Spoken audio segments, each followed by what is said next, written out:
What's up mga idol? Coach Chot, may mabigat na inamin.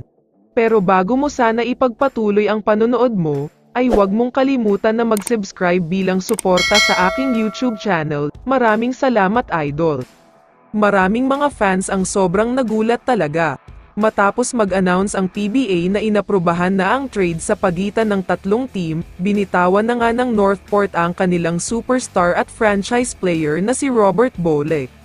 Ang mas nakakagulat pa dito, ay pumayag ang Northport na ibigay si Bolick sa team na pagmamayari ni Boss MVP, napunta nga si Bolick sa NLEX Road Warriors kapalit ng magaling na player na si Don Trulliano.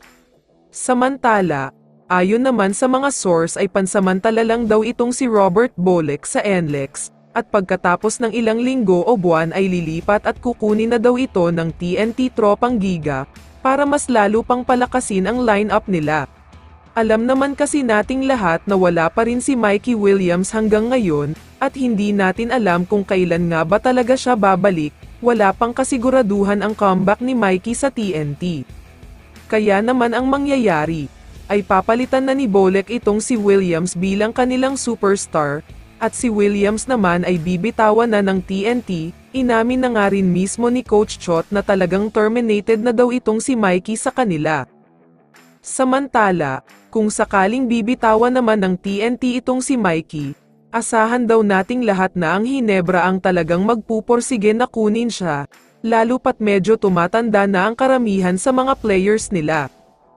Si Mikey Williams ang younger version ni Stanley Pringle. Halos parehong-pareho talaga sila ng style of play, sobrang explosive, sobrang magaling mag-dribble, legit scorer at magaling na isolation player.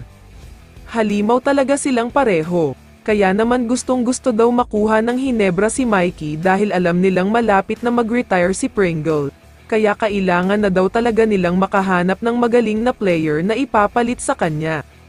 Kung ako naman ang tatanungin, sa tingin ko ay fit na fit talaga ang style of play nitong si Mikey Williams sa Hinebra, at malaki talaga ang pwedeng maitulong niya lalo pat kailangan nila ngayon ng isang legit scorer at deadly shooter. Ito na nga lang ang kulang ngayon sa Hinebra para maging isang Grand Slam contender, kaya naman kapag nakuha nila si Mikey Williams, siguradong lahat ng mga teams ay matatakot na kalabanin ang Barangay Hinebra. Kaya naman kung ikaw ang tatanungin idol, dapat nga bang kunin ng Hinebra si Mikey Williams?